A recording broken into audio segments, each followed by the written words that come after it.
Rajendra Sharma ji, president block Congress committee Ponta के, हमारे रणवीर परमार जी, पच्छाद के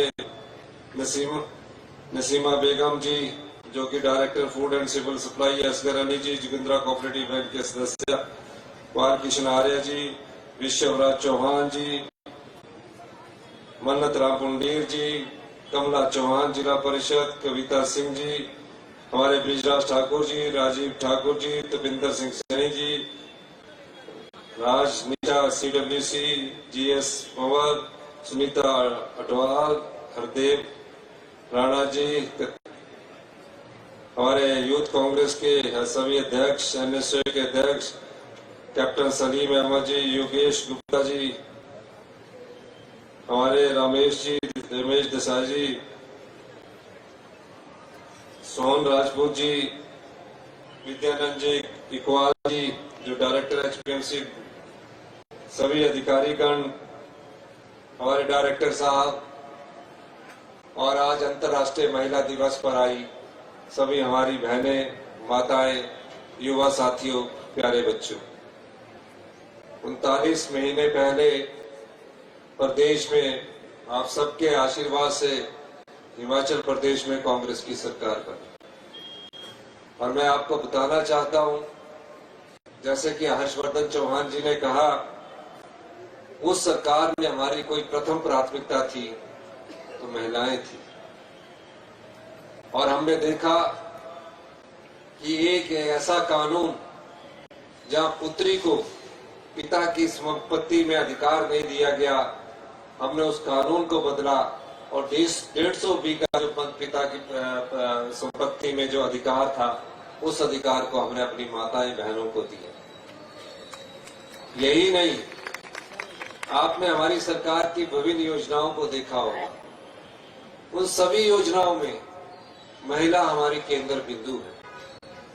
हमने देखा कि जब महिला, उसका विवाह हो जाए, उसके विवाह के बाद अगर अचानक पति की मृत्यु हो जाए, घर में पढ़ने के लिए उसके बच्चे कॉलेज जाते हैं या स्कूल में पढ़ते हैं या प्रोफेशनल कॉलेज में जाते हैं, तो उसका गुजारा कैसे चले जाए, महिला का शोषण न हो,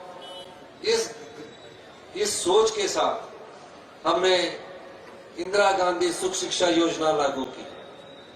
और मुझे वही बताते हुए खुशी हो रही है कि उन महिलाओं की, जहां बेटियों को, चाहे वो डॉक्टर बनना चाहती थी, चाहे वो इंजीनियर बनना चाहती थी, जो भी शिक्षा वो प्राप्त करना चाहती थी, उसकी पूरी फीस का खर्चा हमारी सरकार आज उन्हें उपलब्ध करवा रही है। पिछले ही दिनों हमने कैबिनेट में एक और फैसला किया कि ये सिर्फ पुत्रियों के लिए नहीं होना चाहिए, उस महिला के, विधवा महिला के अगर बेटा भी है, उसको भी ये सुविधा मिलनी चाहिए। और इस वित्तीय वर्ष से वो सुविधा उन बच्चों को जो विधवा महिलाओं के हैं, उनको उपलब्ध करवा दी जाएगी। ये एक सोच है महिलाओं के प्रति।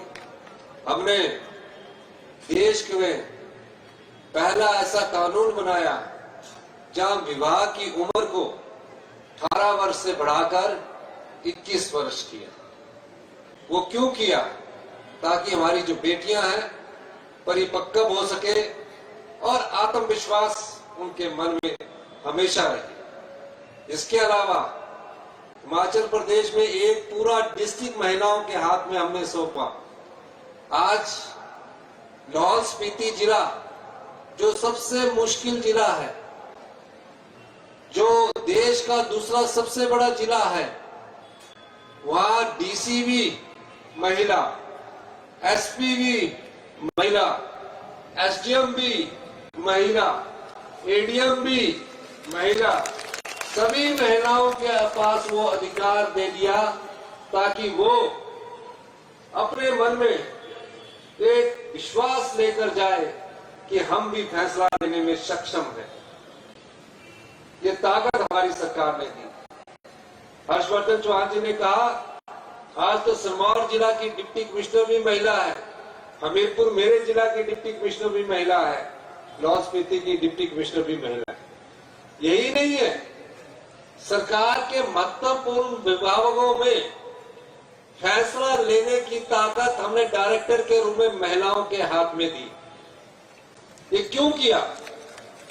ये इसलिए किया ताकि उसमें किसी भी प्रकार के आत्मविश्वास की कमी ना आ सके और वो जब फैसला ले तो उसमें फैसला लेते हुए कोई घबराहट ना हो। हमने कहा कि कोई महिला अगर युवा जीवन में विधवा हो जाती है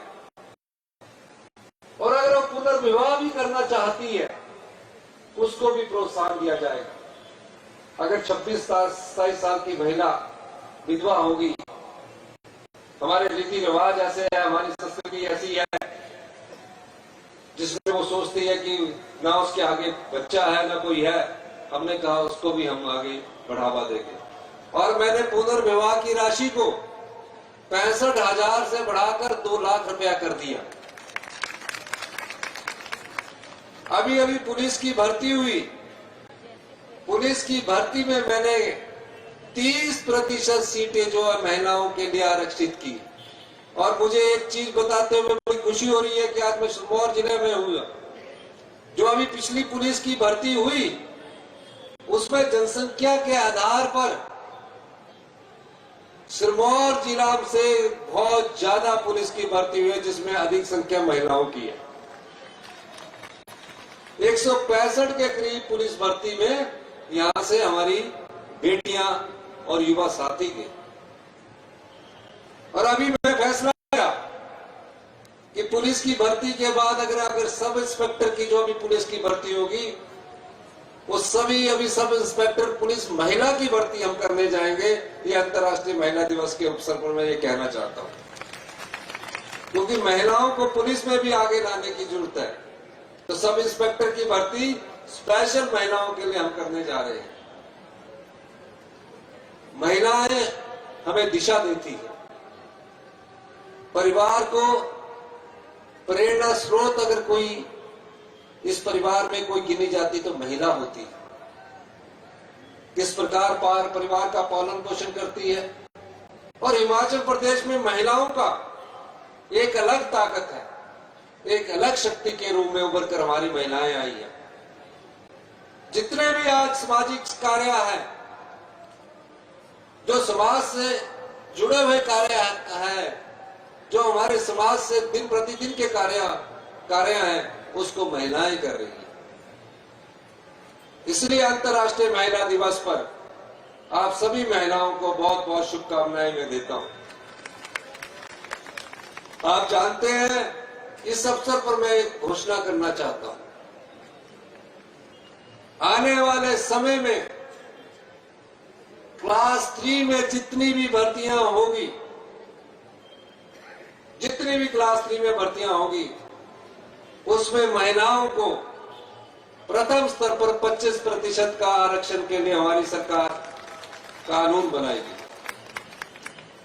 ताकि महिलाएं आगे आए। उससे ज्यादा तो आएगी, लेकिन हमने कहा कि मिनिमम 25% कानून के तहत हम उनको रिजर्वेशन देंगे। मैं एक बात और कहना चाहता हूं। हिमाचल प्रदेश में महिलाओं की साक्षरता दर सबसे अधिक है और पिछले कई वर्षों के प्रयासों से आज महिलाएं पुरुषों से अधिक आगे बढ़कर कार्य कर रही है। हमारी सरकार ने कई महत्वपूर्ण परिवर्तन उसमें किए हैं। हमारी सरकार ने जब से प्रदेश की बागडोर संभाली है, हमें चुनौतियों का सामना करना पड़ा। हम चुनौतियों से भागे नहीं। इस प्रदेश में 2023-24 में भयंकर आपदा आई।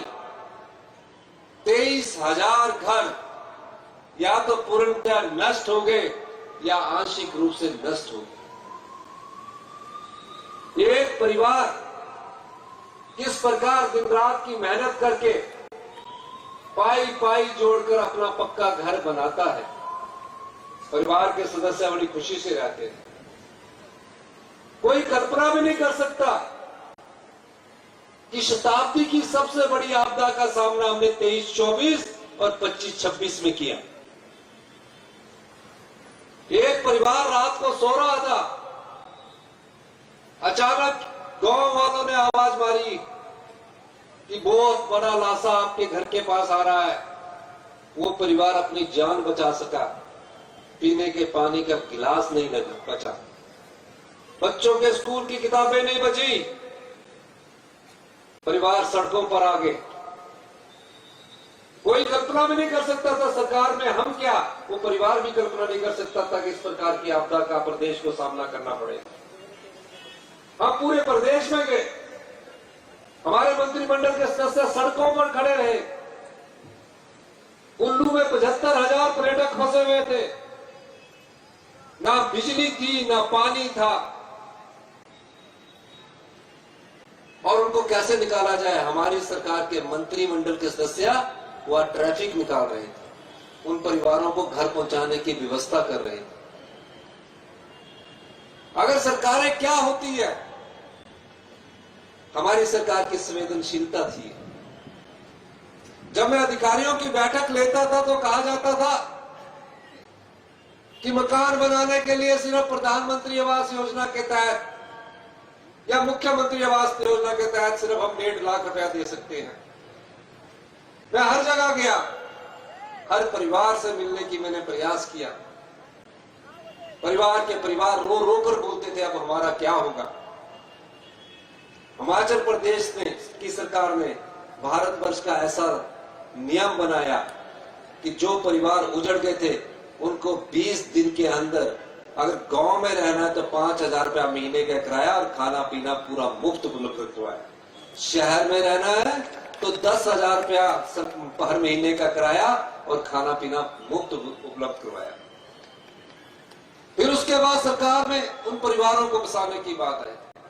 अधिकारी कहते थे कि प्रधानमंत्री और मुख्यमंत्री आवास के तहत सिर्फ 1.5 लाख दे सकते हैं। नियम ऐसे हैं, कानून ऐसे हैं। मैंने कहा मैं आप जैसे परिवार से उठकर मुख्यमंत्री बना हूं, आम परिवार का दर्द जानता हूं। हिमाचल प्रदेश में बड़ी मुश्किल से हमारी 75 लाख जनसंख्या के पास 24 लाख परिवारों के पास एक घर होगा या बड़ी मुश्किल से दूसरा घर होगा।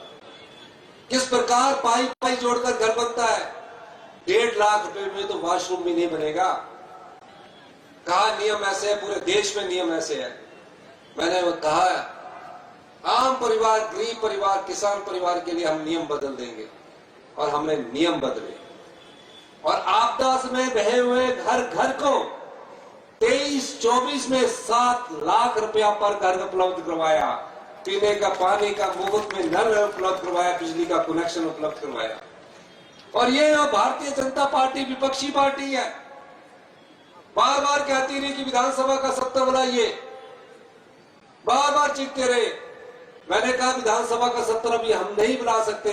सभी पुलिसकर्मी, सभी कर्मचारी, सरकार के अधिकारी अभी आपदा में, भयंकर आपदा में जो शताब्दी की है उससे जूझ रहे हैं, उसमें काम कर रहे हैं। वो राजनीतिक रोटियां सेकते रहे। जब हमने राहत पहुंचाई, आपदा का सत्र बुलाया, कहा आपदा पर चर्चा होनी चाहिए, हम सरकार के साथ खड़े हैं। 3 दिन तक चर्चा हुई विधानसभा में, और आपदा में सहायता मांगने के लिए जब हम प्रस्ताव लाए तो भारतीय जनता पार्टी ने उसका विरोध किया। आपदा प्रभावित परिवारों के साथ वो खड़े नहीं हुए। किस प्रकार की राजनीति भारतीय जनता पार्टी की हिमाचल प्रदेश की कर रही है, हम उससे भी हार नहीं माने। हमारी सरकार को गिराने की कोशिश की गई, लोकतंत्र को खरीदा गया, धन बल पर आम आदमी की सरकार को गिराने की कोशिश की गई। भगवान के आशीर्वाद से, देवी देवताओं के आशीर्वाद से हमारी सरकार बची भी, और जो बिके हुए थे उनको जनता ने बाहर का रास्ता भी दिखाया। हम 34 से फिर 40 पहुंचे। ये सब आपका आशीर्वाद था। उसके बाद इस बार फिर आपदा आई 2025-26 में। 9,000 घर पूर्णतया नष्ट हो गए। हमने उनको भी राहत पहुंचाई। इस बार मैंने कहा 23-24 में अगर हमने 7 लाख रुपया दिया है तो 25-26 में हमने उन्हें 8 लाख रुपए की सहायता उपलब्ध करवाई। और सबसे ज्यादा सहायता कहां उपलब्ध करवाई? जो आपदा परिवारों के साथ नहीं खड़े थे, मंडी जिला में जो पूर्व मुख्यमंत्री जयराम ठाकुर जी, उनके घर में हमने उपलब्ध करवाई।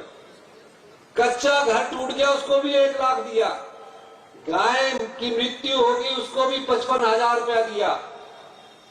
हमने कहा किसी के घर, किसी के पशु को जो भी नुकसान हुआ है, हिमाचल प्रदेश की सरकार को उपलब्ध करवाएगी। फिर भाषण हुए, फिर विधानसभा में चर्चा हुई, लेकिन भारतीय जनता पार्टी की सरकार के सभी सांसद, यहाँ के सांसद को भी पूछना चाहिए, क्या आपने कभी आपदा प्रभावित को राहत पहुंचाने की सहायता के लिए कोई सवाल पूछा? हमें नहीं मिले। और इस वर्ष तो और विचित्र घटना घट गई। प्रधानमंत्री मोदी जी ने भी इस वर्ष दौरा किया और 1500 करोड़ रुपए की घोषणा कर दी। हम भी कुछ थोड़े से खुश हुए कि थोड़ी बहुत राहत मिलेगी, लेकिन आज तक वो 1500 करोड़ रुपया हमारे पास नहीं है। हम फिर भी उन आपदा प्रभावित परिवारों को राहत पहुंचाते रहे। उसके बाद जब प्रदेश के जनता के अधिकारों पर डाका डाला गया, 1 फरवरी 2026 हिमाचल प्रदेश के इतिहास का काला दिन है, जहां हिमाचल प्रदेश की जनता के 8 से 10,000 रुपए काट दिए गए। ये सरकार का अधिकार नहीं था, ये आपके पैसे थे आरडीजी के रूप में। क्या होती है आरडीजी? मैं बताना चाहता हूं।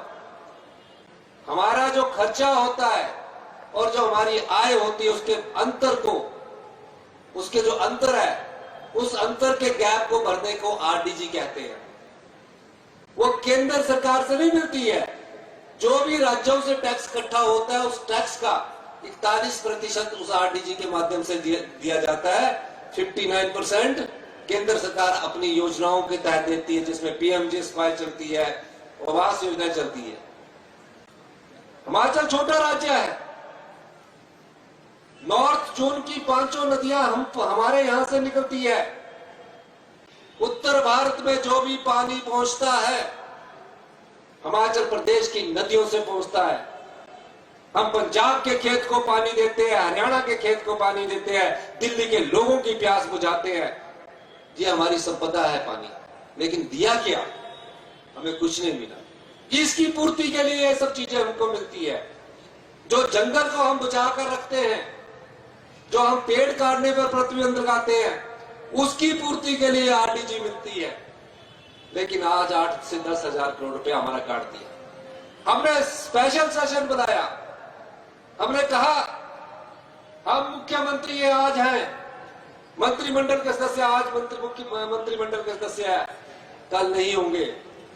आज सरकारें आती है, सरकारें जाती है। ये हिमाचल के अधिकार की बात है, इस पर आप खुलकर स्वाद दीजिए। मैंने ये तक कहा कि मैं अपना प्रोटोकॉल छोड़कर भारतीय जनता पार्टी के नेता के नेतृत्व में जाने को तैयार हूं, पर हिमाचल के अधिकारों को जो छीनने की कोशिश की गई है, उसमें आपको हमारा साथ देना पड़ेगा। 3 दिन तक चर्चा हुई। प्रस्ताव का जब मैं जवाब देने लगा, ये नारे लगाते रहे, ये मंच के पास आकर जोर जोर से चीखते रहे, पर उस अधिकार की कोई बात नहीं की। ये 2026 से 31 तक हिमाचल प्रदेश को 8 से 10,000 करोड़ रुपया मिलना था। जब ये नहीं मिलता था प्रतिवर्ष, हर एक वर्ष, तो क्या होता है? आपके शिक्षा संस्थानों में कमी अध्यापकों की होती है, हॉस्पिटल कमी आती है, सड़कें बनाने में कमी आती है। मैंने इनसे फिर कहा कि आप हमारे साथ चलिए, ये नहीं है। मैं आज फिर कहना चाहता हूं कि हम इस चुनौती का भी सामना करेंगे। ये लड़ाई सरकार की नहीं है, ये लड़ाई जनता के अधिकार की है, और इस लड़ाई को हम सब को मिलकर युद्ध की तरह लड़ना होगा, तब हमारे अधिकार सुरक्षित होंगे।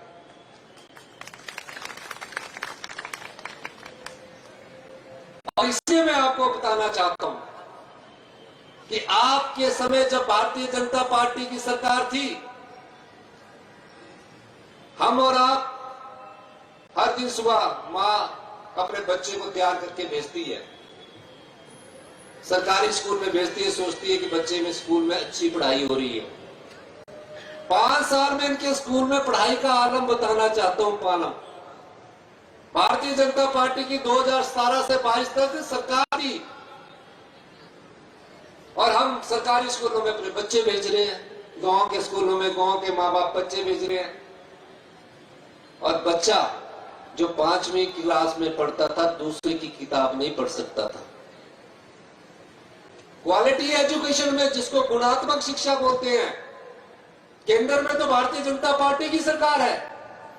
उन्होंने अपनी सरकार का, जो जयराम ठाकुर जी की सरकार का, उसका आकलन किया गुणात्मक शिक्षा में, कहा 21वें स्थान पर पहुंच गए हैं।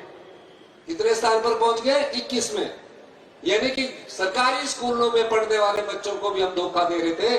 माँ बाप खुशी से उसको दिन का भोजन, दोपहर का भोजन पैक करके भेजते हैं कि बच्चा पढ़कर अच्छी नौकरी करेगा, समाज का अच्छा व्यक्ति बनेगा, लेकिन बच्चा तो दूसरी की किताब भी नहीं पढ़ पा रहा। शिक्षा के क्षेत्र में भारतीय जनता पार्टी केंद्र सरकार ने कहा 21वें स्थान पर आ है और चुनावों से पहले इन्होंने 600 शिक्षा संस्थान और खोल दिए।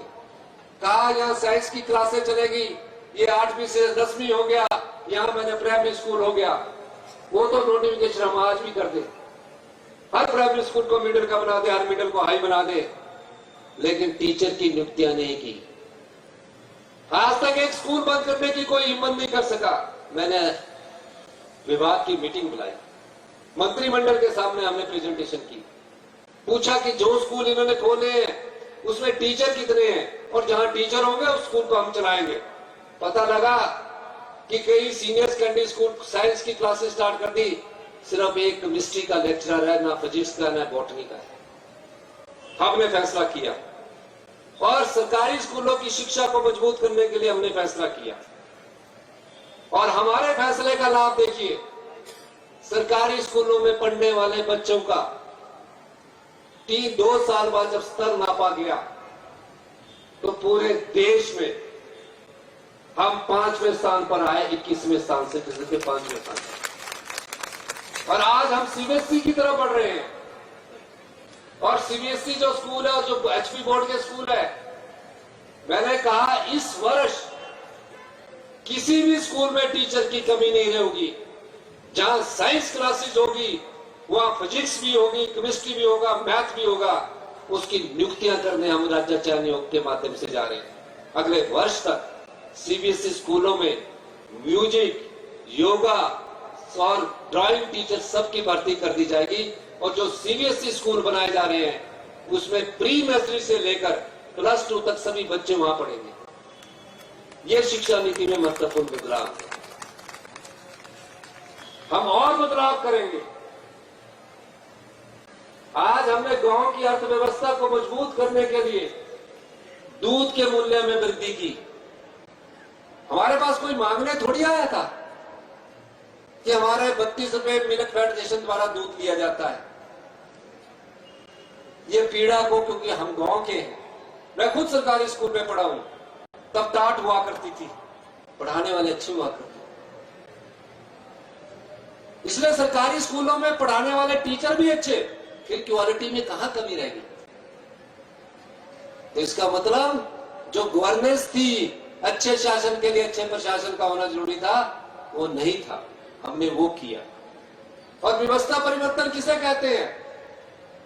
व्यवस्था परिवर्तन उसे कहते हैं जहां जनता की समस्याओं को वो सरकार समझती है, उस सरकार के विधायक सोचते हैं, उस सरकार के मंत्रिमंडल के स्तर से सोचकर मंत्रिमंडल में आकर एक नीतिगत बदलाव लाते हैं, उसको व्यवस्था परिवर्तन कहते हैं। जहां जनता का दुख खुद सरकार सोचे, उसको व्यवस्था परिवर्तन कहते हैं। इसीलिए आपदा में किसी ने मांग नहीं की 1.5 लाख से 7 लाख करो, हमने की, हमने दिया। आज दूध के मूल्य में हमने 51 रुपए की वृद्धि की है। आज जो कच्ची हल्दी उगाएगा, हमारा कृषि विभाग 90 रुपए किलो कच्ची हल्दी खरीदेगा। प्राकृतिक रूप से उगाई हुई कच्ची हल्दी 90 रुपए किलो खरीदेगा। आज जो गेहूं उगाएगा 60 रुपए किलो कृषि विभाग गेहूं खरीदेगा। आज जो मक्की उगाएगा 40 रुपए किलो मक्की कृषि विभाग खरीद रहा है। ये सिर्फ किसानों के हाथ में सीधा पैसा देने के दृष्टिकोण से किया गया। आप हॉस्पिटल में जाते हैं, सोचते हैं कि इलाज हो जाएगा, पूरे टेस्ट अपनी जेब से पैसा करवा के जाते हैं, फिर क्या होता है, आपको रेफर कर दिया जाता है या तो आईजीएमसी में या पीजीआई को चले जाते हैं, वहां बहुत खर्चा करते हैं। इतनी बुरी व्यवस्था हेल्थ सेक्टर की है, हम उसको ठीक करने की कोशिश कर रहे हैं। और हमने आईजीएमसी, टांडा, नेरचौक और नाहन के मेडिकल कॉलेज को ठीक करने की दृष्टि से हम आगे बढ़ रहे हैं। मैंने कहा है कि नाहन का एक सुंदर कॉलेज बनाइए। नाहन के सुंदर कॉलेज के लिए जहां आपने जगह देखी है, मैं 500 करोड़ रुपया देने की भी घोषणा करता हूं। अब उनके सहारे नहीं रहेंगे, बनेगा ये 5 से 7 साल में, और 500 करोड़ रुपया हमारी सरकार तुरंत प्रभाव से नाहन के मेडिकल कॉलेज के दे देगी, ताकि यहां के लोगों को यहां इलाज मिले। इस अंतर्राष्ट्रीय महिला दिवस के अवसर पर मैं आपसे एक बात कहना चाहता हूं। असली ताकत हिमाचल प्रदेश में किसी के हाथ में है, तुम्हारी माताओं के हाथ में है, हमारी बहनों के हाथ में, और बहुत लगनशीलता से कार्य करती है। पुरुषों के हाथ में भी है, लेकिन अंतर्राष्ट्रीय महिला दिवस के अवसर पर आप सही को सही समझिए। भारतीय जनता पार्टी के लोग कुछ गारंटियों को लेकर चर्चा करते हैं, बार बार कहते हैं कि ये गारंटियां पूरी नहीं हुई। हमने 7 गारंटियां पूरी की है, और जितनी भी आंगनवाड़ी और आशा वर्कर बैठी है, आपको मैं बताना चाहता हूं कि हमने जब से हमारी सरकार आई, हमने आपका ऑनरियम हर साल बढ़ाया, हर साल आपका ऑनरियम बढ़ाया।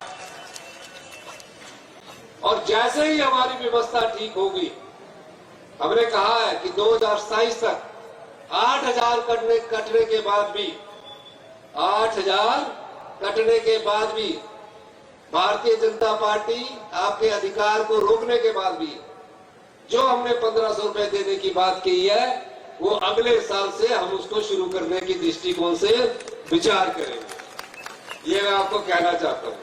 और ये मैं जो इस मंच से कह रहा हूं, वो अंतर्राष्ट्रीय महिला दिवस के अवसर पर मैं कह रहा हूं। तो मेरा मानना है कि ऐसी पार्टी जो हिमाचल के विरोध में है, सरकार के विरोध में हो कोई बात नहीं, कांग्रेस के विरोध में हो कोई बात नहीं, आप मुख्य विपक्षी पार्टी है, आपदा में आप खड़े नहीं होते, आपदा में आपका परिवारों के साथ देने के लिए जो सहायता राशि थी उसका आप विरोध करते हो। आरडीजी जो कट गई 8,000, उसका विरोध आप करते हो। बिना एंट्री के पुलिस आ गई, जबकि कानून बोलता है कि किसी राज्य में पुलिस के अगर अंदर आना है, सुप्रीम कोर्ट का एसओपी है, उसमें उस राज्य के पुलिस स्टेशन वाले को बताना पड़ेगा, एसपी को बताना पड़ेगा। बिना बताए अंदर आ गई, लोगों को उठाकर ले जाती है, किसी पुलिस स्टेशन में खबर नहीं दी जाती है। हमने पुलिस के खिलाफ केस बनाया, कहा कि आपने गलत किया, और भारतीय जनता पार्टी वाले वहां पुलिस वालों का विरोध करते हैं। अभी दोबारा आई पुलिस, तो पुलिस स्टेशन वाले को भी बताया और एसपी को भी बताया, हमने उनका आदर किया। ऐसे तो किसी के घर में कोई भी पुलिस दिल्ली की आ जाए, हरियाणा की आ जाए, उठाकर ले जाए, पता ही ना लगे पुलिस वालों को।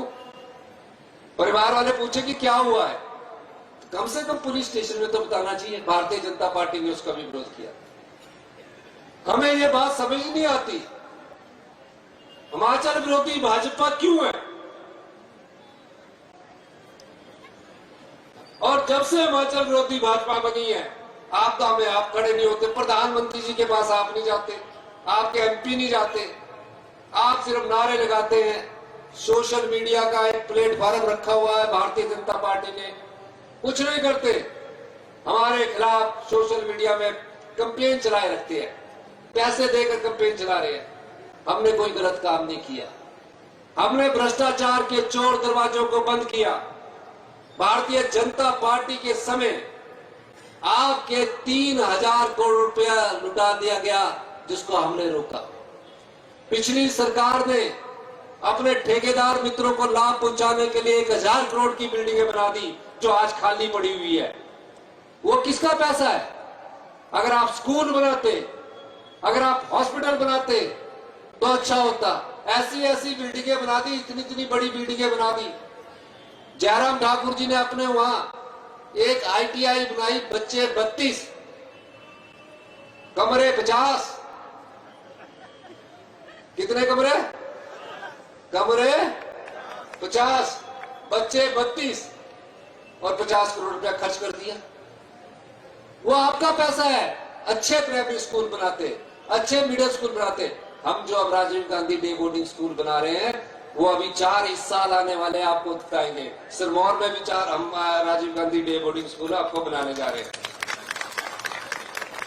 आपको एक और बात बताऊं, 5,000 बीघा जगह, 5,000 बीघा जगह, अगर आपने 1 बीघा जगह ले ली है तो महिला के नाम पर होगी तो 6% रजिस्ट्री के पैसे लगेंगे, 6% लगते हैं। और पुरुष ने लेनी तो 8%। बत्ती नालागढ़ में 5,000 बीघा कहा कि इनकी रजिस्ट्रेशन फीस भी माफ कर दो। 5,000 बीघा की कीमत 5,000 करोड़ है। उद्योगों के नाम पर, उद्योगपतियों के नाम पर 1 करोड़ रुपए की दे दी। कितने की दी? 1 करोड़ रुपए की। यहां हमारे बेचारे जो आम लोग हैं, गरीब लोग हैं, उनको हम 3 बिस्वा जगह नहीं दे सकते बड़ी मुश्किल से मकान बनाने के लिए, जिनके पास जगह नहीं है। इन्होंने 5,000 बीघा 1 करोड़ में बिना रजिस्ट्रेशन के मुफ्त में दे दी। ये संपदा एक भारतीय जनता पार्टी की सरकार ने लुटाई है। हमने क्या किया? हमने कहा कि जो राज्य की संपत्ति को लूट रहा है, एक बड़ा होटल है व्हाइट फ्लावर हॉल का, उस होटल को 23-22 साल से केस लड़ रहे थे। हमने उस होटल पर कब्जा भी किया, अपने नाम पर भी करवाया और 400 करोड़ रुपया भी अपने सरकारी ट्रेजरी में जमा करवाया। ये हमने किया। इसीलिए जो आंगनबाड़ी का ऑनरेरियम बढ़ता है, DA मिलता है, एरियर मिलता है, इतने पैसे कट करने के बाद, वो सारी जो संपदा आपकी लुटा दी जाती है, उसको हम वापिस लाते और आपको मदद करते हैं। JSW का पावर प्रोजेक्ट था, हमारी नदियां बहता हुआ सोना है, उसमें बहता हुआ पानी, हमारी नदियों में बहता हुआ पानी बहता हुआ सोना है। कहा कि आपको फ्री रॉयल्टी नहीं देंगे हम 18%। हमने सुप्रीम कोर्ट से वो केस जीता, हाई कोर्ट से हार गए हम, और 150 करोड़ रुपया हम हर साल उससे प्राप्त कर रहे हैं। सभी सोर्सों से हमारी सरकार ने 3800 करोड़ रुपए का राजस्व प्राप्त किया है। इस प्रकार हमने अपनी जनता की सेवा की है। आने वाले समय में हमने नीतिगत बदलाव किया है, नियम बदले हैं और प्रदेश को 2027 में आत्मनिर्भर बनाने की दृष्टि से हम कार्य कर रहे हैं। इसमें कोई दो राय नहीं है। आप लोगों का साथ चाहिए। हम अभी और फैसले करेंगे। उन फैसलों से आम जनता पर कोई प्रभाव नहीं पड़ेगा। ना किसी की पेंशन रुकेगी, ना बिजली बोर्ड का निजीकरण किया जाएगा, ना ओल्ड पेंशन स्कीम को बंद किया जाएगा। किसी का कोई कमी नहीं आने देंगे। लेकिन भ्रष्टाचार के चोर दरवाजे बंद करके हम उन भ्रष्टाचारियों पर नकेल कसने जा रहे हैं।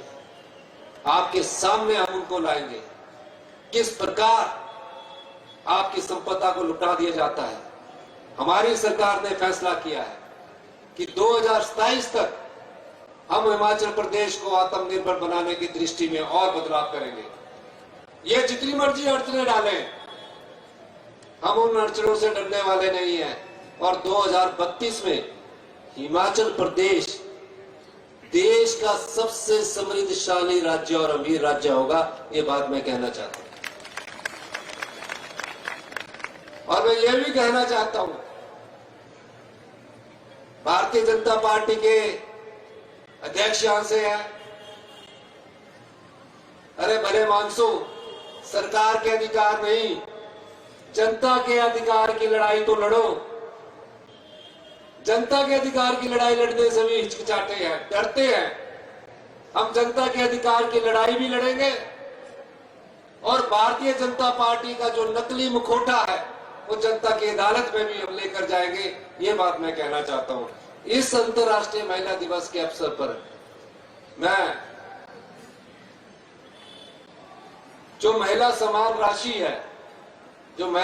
राशि है उसको 1 लाख से बढ़ाकर 2 लाख रुपए करने की घोषणा करता हूं। बाकी सोलंकी जी ने कुछ मांगे रखी है महिला दिवस पर के अवसर पर, तो ठीक नहीं रहेगा, पर लेकिन जब आपकी राजनीति, फिर भी मैं सभी को पूरा करने की घोषणा करता हूं, जिसमें 41 लाख 40 लाख जो भी है।